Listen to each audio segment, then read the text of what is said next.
நேயர்களுக்கு இனிமையான காலை நேர வணக்கங்கள் மற்றும் ஒரு சக்தியின் பிரஸ் ரிலீஸ் நிகழ்ச்சியினூடாக சந்திக்கின்றோம். இன்று ஜூன் மாதம் 2ஆம் தேதி. இன்றைய தினமும் சக்தி பிரஸ் ரிலீஸ் நிகழ்ச்சிக்காக எமது செய்தி பிரிவிலிருந்து செய்தியாசிரியர் ரசூல் எங்களோடு இணைந்து கொள்கின்றார். வணக்கம் ரசூல். வணக்கம் மயூரன். எனவே ரசூல், நாங்கள் இன்று பத்திரிகைகள் வெளிவந்த செய்திகளுக்கு நேரடியாக செல்லலாம். முதலில் வீரகேசரி பத்திரிகையின் பிரதான செய்தியை பார்த்து விடலாம். வீரகேசரியின் பிரதான செய்தியாக அமைந்திருக்கிறது, சிறிய பிரச்சனையை முஸ்லிம்கள் சர்வதேசமயப்படுத்திவிட்டனர். எம்மீது கை வைத்தால் முழு நாடும் கொந்தளிக்கும் என்கிறார் ஞானசார தேரர். இரு தரப்பினருக்கிடையே ஏற்பட்ட சிறிய பிரச்சனையை முழு நாட்டிற்கும் பரப்பி சர்வதேச அளவில் முஸ்லிம்கள் கொண்டு சென்று விட்டனர். பொதுபல சேனா மீது எவரேனும் கை வைத்தால் முழு நாடும் கொந்தளிக்கும் என்று அந்த கட்சியினுடைய செயலாளர் தெரிவித்த கருத்துக்கள் வெளியாக இருக்கின்றன, அவரது புகைப்படத்தோடு. இன்று வீரகேசரி பத்திரிகையின் பிரதான செய்தியாக பொதுபல சேனா அமைப்பின் செயலாளர் ஞானசார தேரரின் செய்திதான் பிரசுரிக்கப்பட்டிருக்கிறது. அதாவது, நேற்றைய தினம் ஒரு ஊடகவியலாளர் சந்திப்பை ஏற்பாடு செய்து அவர் இந்த கருத்துக்களை கூறியிருக்கிறார். குறிப்பாக அலுத்கம சம்பவத்தின் பின்னர், அது ஒரு கிராமத்தில் இடம்பெற்ற ஒரு சிறிய சம்பவம், அதனை முஸ்லிம்கள் சர்வதேசமயப்படுத்தி விட்டார்கள் என்ற ஒரு காரணத்தை அவர் முன்வைத்திருக்கிறார். ஏனென்றால் இலங்கையில் குறிப்பாக அதாவது 30 பௌத்த சிங்கள அமைப்புகள் இருக்கின்றன. ஆனால் சிறுபான்மையினரான முஸ்லிம்களுக்கோ 90 அமைப்புகள் இருப்பதாக கூறியிருக்கிறார். அவற்றுள் பல அமைப்புகள் சர்வதேச ரீதியாக தடை செய்யப்பட்டிருப்பதாகவும், அது குறித்து இலங்கை முஸ்லிம்கள் அல்லது முஸ்லிம் பிரதிநிதிகள், அமைச்சர்கள் வாய்மூடி மௌனிகளாக இருக்கின்றார்கள் என்று கூறியிருக்கிறார். ஆனால் பௌத்த அமைப்புகளுக்கு இத்தகைய குற்றச்சாட்டுகளை முன்வைப்பது எந்த ஆதாரமற்றது என்று கூறியிருக்கிறார். ஆனால் அலுத்கமையில் இடம்பெற்ற சம்பவம் ஒரு சிறு சம்பவம், அதனை பெரிதுபடுத்தி சர்வதேச மயத்திற்கு கொண்டு போனமை கவலைக்குரிய விடயம் என்று கூறுகிறார். அதிலும் பொதுபல சேனாவை அதனுடன் தொடர்பு படுத்தி பேசியிருப்பது அதனை விட வருத்தம் அளிப்பதாக அவர் கூறியிருக்கிறார். இந்த கருத்து, அதாவது அவர் நேற்றைய தினம் தெரிவித்த கருத்துகளில் முக்கியமான விடயம் என்னவென்றால், அதாவது தமது அமைப்பு அனைத்து பௌத்த மக்களையும் சிங்கள மக்களையும் உள்ளடக்கிய ஒரு அமைப்பாகும். தாம் ஏற்கனவே பௌத்த மக்களுக்காக குரல் கொடுத்து வருகின்ற ஒரு அமைப்பு என்று கூறியிருக்கிறார். அது மட்டுமல்ல மயூரன், அதாவது தமது அமைப்பு தமது நியாயங்களை ஜனாதிபதியும் பாதுகாப்பு செயலாளரும் மாத்திரமே செவிமடுத்திருக்கிறார்கள். அதன்படி அவர்கள் பௌத்தத்தை பாதுகாப்பதற்கான நடவடிக்கைகளை எடுத்திருக்கிறார்கள் என்று கூறியிருக்கிறார். ஆனால் அலுத்கம சம்பவம், அதனை ஆரம்பித்தவர்கள் முஸ்லிம்கள் என்ற ஒரு காரணத்தையும் காட்டியிருக்கிறார். அது மட்டுமல்லாது, அந்த பகுதியில், அதாவது முஸ்லிம் அடிப்படைவாதிகள், மதவாதிகள் அங்கே மதவாதத்தை பரப்பி அதனூடாக தீவிரவாதத்தை வளர்ப்பதாக ஒரு குற்றச்சாட்டை முன்வைத்திருக்கிறார். குறிப்பாக இந்த சம்பவம் தொடர்பாக சிலர் கைது செய்யப்பட்டு அவர்களிடம் வாக்குமூலங்கள் பெறப்பட்டதாக போலீஸ் ஊடக பேச்சாளர் குறிப்பிட்டிருந்தார். இப்போது அதன் நிலைமை, அதை பற்றிய விவரங்கள் ஏதாவது? ஏற்கனவே 50க்கும் அதிகமானோர் அது சம்பந்தமாக கைது செய்யப்பட்டிருந்தார்கள். இருதரப்பிலும் கைதுகள் இடம்பெற்றிருக்கின்றன. ஆனால் தற்பொழுது ஞானசார தேரர் கூறுவது போன்று, தாங்கள் அதனோடு தொடர்பு பட்டிருப்பது நிரூபணமானால் தங்களை கைது செய்யுமாறு கோரியிருக்கிறார். ஆனால் அப்பாவி சிங்கள இளைஞர்களை விடுதலை செய்ய வேண்டும் என்ற ஒரு நியாயத்தையும் முன்வைத்திருக்கிறார். இவரது இந்த கருத்துக்கு இனி வேறு நாட்களில் எப்படியான கருத்துக்கள் ஏனைய தரப்பினரால் முன்வைக்கப்பட போகணும் என்பதையும் பொறுத்து பார்க்கலாம். நாங்கள் தினக்குரல் பத்திரிகையின் பிரதான செய்தியை பார்க்கலாம். நடுக்கடலில் தத்தளித்த 152 தமிழர்களின் கதி கேள்விக்குறியோடு வழியாக இருக்கிறது. இலங்கை கடற்படையிடம் ஒப்படைக்கப்பட்ட ஊகங்கள், கொழும்பு மறுப்பு, ஆசி மௌனம். ஆஸ்திரேலியாவுக்கு 152 புகலிடம் கோரும் தமிழர்களுடன் சென்ற படகு நடுக்கடலில் தத்தளிப்பதாக கடந்த சனிக்கிழமை செய்திகள் வெளியாகி இருந்த போதும் இதுவரை அவர்களின் நிலைமை பற்றி எந்த ஒரு தகவல்களும் வெளிவராத நிலையில் இலங்கை கடற்படையிடம் அவர்கள் ஒப்படைக்கப்பட்டதாக யூகங்கள் வெளிப்படுத்தப்படுவதாக இந்த செய்தி வெளியாக இருக்கிறது. கடந்த சனிக்கிழமை தான் இந்த தகவல்கள் வெளியாகின. அதாவது 153 பேருடன் புகலிட கோரிக்கையாளர்களை ஏற்றிய ஒரு படகு ஆஸ்திரேலியாவின் கிறிஸ்துமஸ் தீவை அண்மித்திருப்பதாக அன்றைய தினம் மாலையாகும் பொழுது அதில் பெரும்பாலானோர் இலங்கையர்கள் என்ற ஒரு கருத்தும் முன்வைக்கப்பட்டது. ஆனால் அதனை அடுத்து வந்த தினங்களில் அந்த படகில் சென்ற அனைவரும் இலங்கை தமிழர்கள் என்ற ஒரு விடயம் தெரிவிக்கப்பட்டது. அவர்கள் இந்தியாவின் அதாவது தென்னிந்திய கடற்பரப்பிலிருந்து தான் தமது பயணத்தை கடந்த 17 நாட்களுக்கு முன்னர் ஆரம்பித்திருந்ததாக நேற்றைய தினம் செய்திகள் வெளியாகி இருந்தன. அதனை அடுத்து அவர்கள் கிறிஸ்துமஸ் தீவிற்கு அருகே அந்த நாட்டுக்கு, அதாவது ஆஸ்திரேலிய கடற்படையினரால் தடுத்து நிறுத்தப்பட்டு அங்கே விசாரணைக்கு உட்படுத்தப்பட்டதாக தகவல்கள் வெளியாகின. அது மட்டுமல்லாது, நேற்றைய தினம் அவர்கள் அந்த நாட்டு கடற்படையினரால் வேறொரு சுங்க கப்பலில் ஏற்றப்பட்டதாகவும் அவர்கள் இலங்கை கடற்படையினரிடம் ஒப்படைக்கப்பட்டதாகவும் அந்த நாட்டு ஊடகங்கள் குறிப்பிட்டிருந்தன. இதனை அந்த நாட்டின் அரச வானொலி ஒன்று பிரதமரிடம் வினவி இருக்கின்றது. அதாவது, இந்த இலங்கை அகதிகளின் நிலவரம் என்ன, இவர்களது இவர்களை இலங்கையிடம் ஒப்படைக்க நடவடிக்கை எடுக்கப்பட்டிருக்கிறதா என்று வினவியிருக்கிறார்கள். அதற்கு அவர் பதிலளித்திருக்கிறார், தொடர்ந்தும் ஆஸ்திரேலியாவிற்குள் வருகின்ற படகுகள் தடுத்து நிறுத்தப்படும். கடந்த 6 மாதங்களில் எந்த ஒரு புகலிட கோரிக்கையாளர் படகும் தமது நாட்டிற்குள் வரவில்லை. அந்த நடவடிக்கைகள் செயற்பாடுகள் வெற்றிகரமாக முன்னெடுக்கப்பட்டு வருகின்றன. ஆனால் கடற்பரப்பிலே தமது கடற்படையினர் மேற்கொண்ட செயற்பாடுகள் குறித்து எதனையும் கூற முடியாது என்று கூறியிருக்கிறார். ஆனால் ஆஸ்திரேலியா இப்போது மௌனம் சாதிப்பதாக சொல்லப்படுது. அதாவது ஆஸ்திரேலியா என்றால் ஆஸ்திரேலிய அரசாங்கமும் பிரதமரும் மௌனம் காத்து வருவதாகத்தான் அந்த நாட்டில் மனித உரிமை ஆர்வலர்கள் மற்றும் புகலிட கோரிக்கையாளர்களுக்காக முன்னிற்கின்ற செயற்பாட்டாளர்கள் குற்றம் சாட்டியிருக்கிறார்கள். அவர்கள் கூறுகின்றார்கள், ஆஸ்திரேலியாவின் இந்த செயற்பாடானது, அதாவது புகலிட கோரிக்கையாளர்கள் மீண்டும் இலங்கை கடற்படையிடம் ஒப்படைக்கப்படும் பட்சத்தில் சர்வதேச சாசனத்தை மீறும் செயலாக அமைந்து விடுகின்றன என்ற ஒரு குற்றச்சாட்டை முன்வைத்திருக்கிறார்கள். ஆனால் இது தொடர்பாக நாம் இலங்கை கடற்படை பேச்சாளர் கொமாண்டர் கோசல வர்ணகுலசூரியவுடன் நேற்று கதைத்த போது அவர் குறிப்பிட்டார், அத்தகைய புகலிட கோரிக்கையாளர்களை தம்மிடம் ஒப்படைத்தமைக்கான எந்த ஒரு விடயமும் அவ்வாறு இடம்பெறவில்லை, அதனை ஏற்றுக்கொள்ள முடியாது என்ற ஒரு கருத்தை தான் முன்வைத்தார். அது தினக்குரல் பத்திரிகை இடம்பெற்ற முக்கியமான பிரதான செய்தியாக அமைந்திருக்கின்றது. இனி இன்று வெளிவந்திருக்கின்ற தினகரன் பத்திரிகையின் பிரதான செய்தியை பார்த்து விடலாம். தினகரனின் பிரதான செய்தியாக அமைந்திருக்கின்றது, அரசிலிருந்து முஸ்லிம்களை அந்நியப்படுத்த ஐக்கிய தேசிய கட்சி சூழ்ச்சி, மிகுந்த அவதானத்துடன் செயற்படுவது அவசியம், ஜனாதிபதி அறிவுறுத்தல் என்ற செய்தி வெளியாகி இருக்கிறது. நேற்றைய தினம் பேர்வளையில் ஜனாதிபதி, அமைச்சர்கள், பாராளுமன்ற உறுப்பினர்கள் ஆகியோருடனான ஒரு செயல் அமர்வில் நேற்றைய தினம் கருத்து தெரிவித்திருக்கிறார். அதன் பொழுது அவர் கூறிய கருத்தானது, எதிர்வருகின்ற ஒரு தேர்தலுக்கு தயாராக வேண்டியிருக்கின்றது. அந்த அடிப்படையிலே நாட்டில் இடம்பெறுகின்ற சிறு சிறு விடயங்களை பெரிதுபடுத்தி எதிர்கட்சி உட்பட, அதாவது ஐக்கிய தேசிய கட்சி தலைமையிலான எதிர்கட்சி முஸ்லிம் மக்களை அரசாங்கத்திடமிருந்து அந்நியப்படுத்துவதற்கான முயற்சிகளை லாவகமாக மேற்கொண்டு வருவதாக காரணத்தை முன்வைத்திருக்கிறார். அதில் மறைமுகமாக தேர்தல் ஒன்று வருகிறது என்றும் சொல்லப்படுகிறது. ஆனால் தன் மீது மக்கள் நம்பிக்கை வைத்திருக்கிறார்கள். நாட்டை சிறந்த ஒரு வழியில் இட்டு செல்வதற்கான அந்த ஆளுமை தம்மிடம் இருப்பதாக ஜனாதிபதி கூறியிருக்கிறார். அது தினகரன் பத்திரிகை இடம்பெற்ற முக்கியமான பிரதான செய்தியாக அமைந்திருக்கின்றது. இனி இன்று வெளிவந்திருக்கின்ற சுடரொளி பத்திரிகையின் பிரதான செய்தியை பார்க்கலாம்.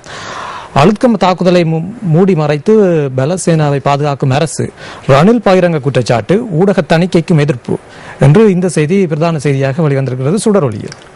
நேற்றைய தினம் 11 ஊடக அமைப்புகளின் பிரதிநிதிகளை எதிர்க்கட்சி தலைவர் தனது அலுவலகத்தில் சந்தித்து பேசியிருக்கிறார்.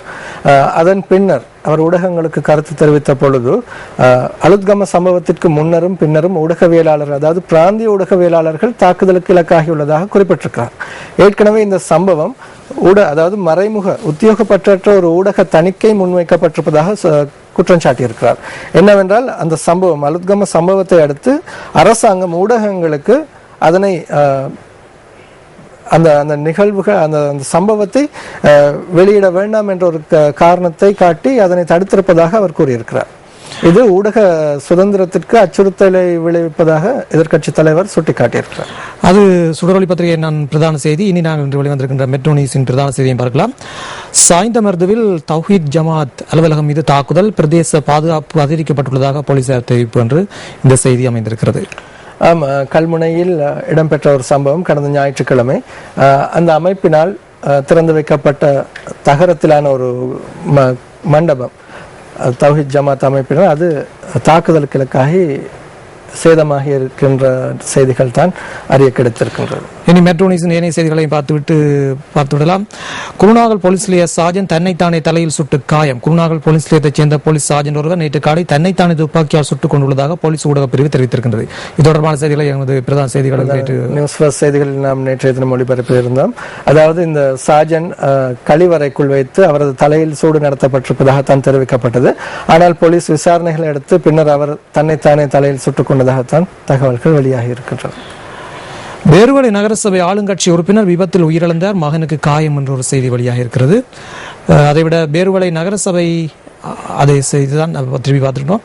அழுத்கம பேருவள புனரமைப்பு பணிகளில் தாமதத்தை ஏற்படுத்துங்கள், தேசிய ஜூரா சபை ஜனாதிபதி செயலுக்கு கடிதம் என்று ஒரு செய்தி வெளியாக இருக்கிறது. அதேவேளையில் ருகுணு பல்கலைக்கழக மாணவர்கள் பயணித்த பஸ் வழிமறைக்கப்பட்டு தாக்குதல், 80 காயம். ருகுணு பல்கலைக்கழக மாணவர்கள் சங்க செயலாளர் உட்பட 8 பேர் மீது தாக்குதல் நடத்தப்பட்ட சம்பவம் ஒன்று நேற்று முன்தினம் இரவு இடம்பெற்றிருப்பதாகவும் மெட்ரோ நியூஸ் பத்திரிகையில் இடம்பெற்ற செய்திகளாக, முன்பக்கத்தில் இடம்பெற்ற செய்திகளாக அமைந்திருக்கின்றன. இனி சுடரொளி பத்திரிகையின் ஏனைய செய்திகளை பார்க்கலாம். கொழும்பு வரும் பாப்பரசர் வடக்குக்கும் செல்வாரா கேள்விக்குறி, உறுதியாக பதில் கூற முடியாது என்கிறது கத்தோலிக்க சமூக தொடர்பாடல் நிலையம் என்று இந்த செய்தியும் அமைந்திருக்கிறது. பாப்பரசரின் பாதுகாப்பு அதிகாரிகள் குழு அதாவது கர்தினால் மெல்கம் ரஞ்சித் ஆண்டகை அவர்களை சந்தித்து கதைத்திருப்பதாக நேற்றைய தினம் செய்திகள் வெளியாகின. இந்த அடிப்படையில் அந்த குழுவினர் மன்னார் ஆலயத்திற்கும் சென்று அங்கே கலந்துரையாடி இருப்பதாக தகவல்கள் வெளியாகின. இதனை அடுத்து அவர்கள் வடக்கிற்கும் விஜயம் செய்வார்கள், அதாவது பாப்பரசர் வடக்கிற்கும் விஜயம் செய்வார்கள் என்ற ஒரு கருத்து நிலவி வருகிறது. குறிப்பாக அடுத்த ஜனவரி மாதம் தான் அவர் இலங்கைக்கு வேற இருக்கிறார். பிரான்ஸ் முன்னாள் ஜனாதிபதி சார்க்கோசியிடம் விசாரணை என்று ஒரு வெளிநாட்டு செய்தி முன்பக்கத்தில் பிரசுரமாக இருக்கிறது. கூட்டமைப்பின் நிலைப்பாடு சரியானது, ஆனால் அது பிரச்சனையை தீர்க்காது. தெரிவுக்குழு குறித்து அமைச்சர் வாசுதேவ கருத்து என்று ஒரு செய்தி வெளியாகிருக்கின்றது. இனப்பிரச்சனைகளுக்கு தீர்வு காண்பதற்கு தெரிவுக்குழுவின்றி நேரடியாக அரசுடனேயே பேச்சு நடத்த வேண்டும் என்ற தமிழ் தேசிய கூட்டமைப்பின் நிலைப்பாடு சரியானதொன்று என தேசிய மொழிகள் மற்றும் சமூக ஒருமைப்பாட்டு அமைச்சர் வாசுதேவ நாணயக்கார் அவர்கள் கூறியிருக்கின்றார். அதாவது தெரிவுக்குழுவில் 16 சுற்று பேச்சுவார்த்தைகள் நடத்தி எந்த தீர்வும் எட்டப்படாத நிலையில் அதன் மீது நம்பிக்கை இழந்து தமிழ் தேசிய கூட்டமைப்பு விலகி கொண்டது. ஏற்கனவே அரசாங்கத்திற்கும் தமிழ் தேசிய கூட்டமைப்புக்கும் இடையில் 16 சுற்று பேச்சுவார்த்தைகள் நடந்திருக்கின்றன. அதாவது நாட்டிலே தமிழ் மக்களுக்கு இருக்கின்ற பிரச்சனைகளுக்கு தீர்வு காண்பதற்காக. இந்த அடிப்படையிலே தெரிவுக்குழுவிற்கு மீண்டும் தமிழ் தேசிய கூட்டமைப்பை உள்ளிருப்பதற்கான பல கருத்துகள் பல தரப்புகளிடமிருந்து அரசாங்கத்தின் பல தரப்புகளிடமிருந்து முன்வைக்கப்படுகின்றன. ஆனால் தொடர்ந்தும் தமிழ் தேசிய கூட்டமைப்பு தமிழ் மக்களுக்கான தீர்வு விடயத்தில் இறுதியான ஒரு தீர்வு எட்டப்பட வேண்டும் என்ற ஒரு நிலைப்பாட்டில் தான் இருக்கின்றது. அதிலே தெரிவுக்குழுவில் நம்பிக்கையை இழந்திருக்கின்றது. ஆனால் அரசாங்கத்துடன் நேரடி பேச்சுவார்த்தையின் மூலமே அதற்கான தீர்வு எட்டப்பட வேண்டும் என்று தற்பொழுது கருத்து முன்வைக்கப்பட்டிருக்கிறது. அதனை வாசுதேவ நாணயக்கார வரவேற்றிருக்கிறார். ஆளும் தரப்பில் இருந்து கொண்டே இந்த கருத்துக்கு அவர் ஏற்கனவே தமிழ் மக்களுக்கு இருக்கின்ற பிரச்சனைகள் குறித்து குரல் கொடுத்து வருகின்ற ஒரு அமைச்சர். அது மட்டுமல்லாமல் அது தொடர்பில் கரிசனை காட்டி அவ்வப்போது அது தொடர்பான சாதகமான கருத்துக்களை முன்வைத்து வருகின்றார். சுடரொலியின் ஆசிரியர் தலையங்கம் இரு நாட்டு மீனவர்களின் ஜீவாதார பிரச்சனை என்ற தலைப்பில் தீட்டப்பட்டிருக்கின்றது. அதே வழியில் சுடரொலியில் வெளிவந்திருக்கின்ற கேலி சித்திரம் இவ்வாறு அமைந்திருக்கின்றது.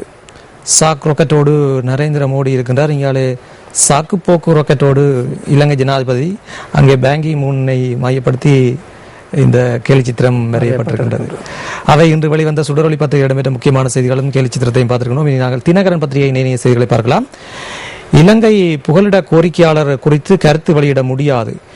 இது ஏற்கனவே இது பற்றிய விடயங்களை நாங்கள் அதிகமாக பார்த்துருக்கணும். தினக்குரல் பத்திரிகை இடம்பெற்ற பிரதான செய்தியாக குருக்கள் மடம் புதைகுழியை தோண்டும் நடவடிக்கை 18 வரை ஒத்திவைப்பு. சட்ட வைத்திய நிபுணர்கள் பணியாட்களை அழைத்து வர கால அவகாசம்.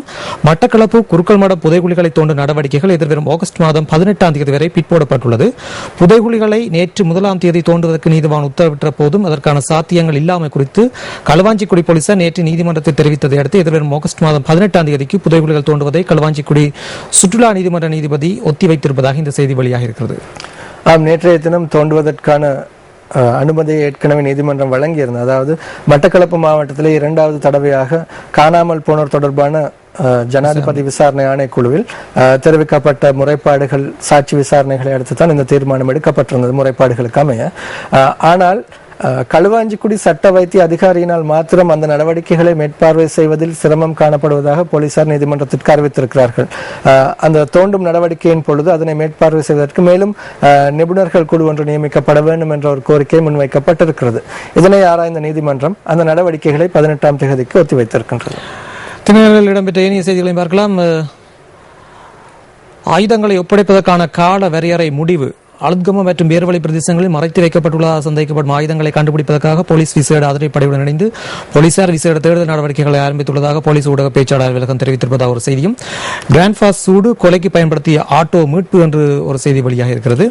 அங்கே அதாவது அலுத்கம பிரதேசத்தில் அண்மையில் இடம்பெற்ற அசம்பாவிதத்தின் பின்னர் பெட்ரோல் குண்டுகள் சிலவற்றுடனும் மேலும் சில ஆயுதங்களுடனும் சிலர் கைது செய்யப்பட்டிருந்தார்கள்.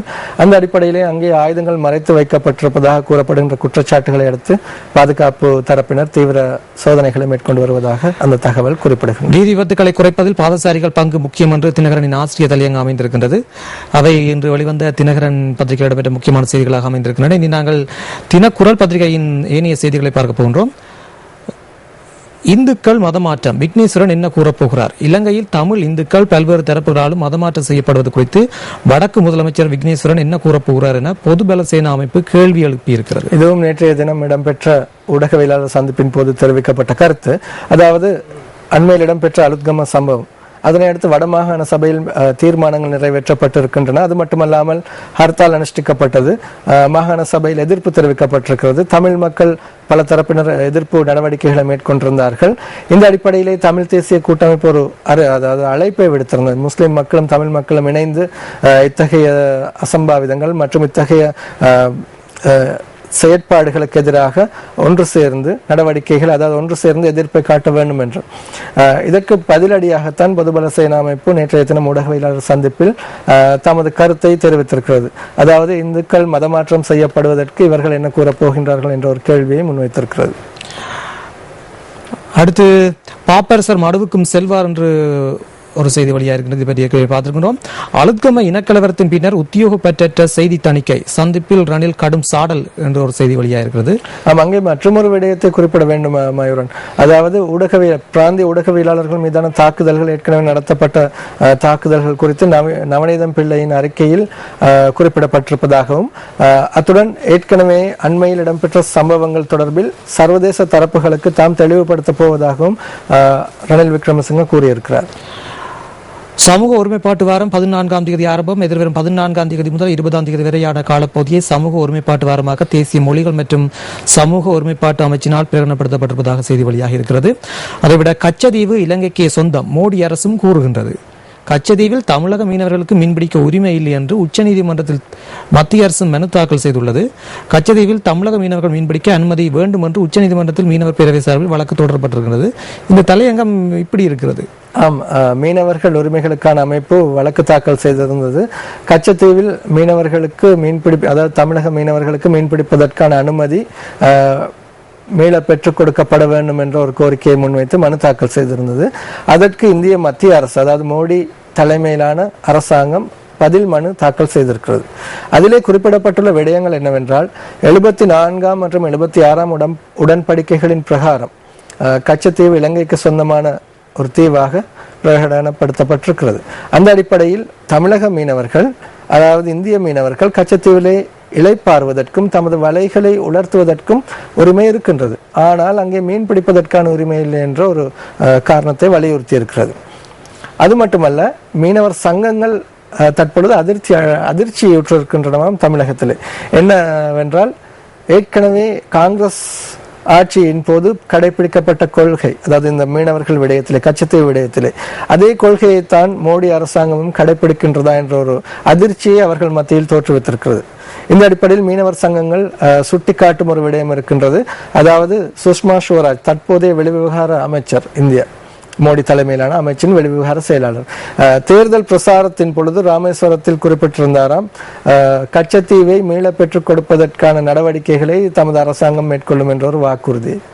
அது தற்பொழுது எந்த அளவு நம்பகத்தன்மை வாய்ந்தது என்ற ஒரு அச்சத்தை அவர்கள் மத்தியில் தோற்றுவித்திருக்கிறது. இனி தமிழக அரசியலில் இருக்கின்றவர்கள் எப்படியான கருத்தை இனி வெளிப்படுத்த போகிறார்கள் அதற்கு உடனடி பதில் வரும் என்று இன்று எதிர்பார்க்கலாம்.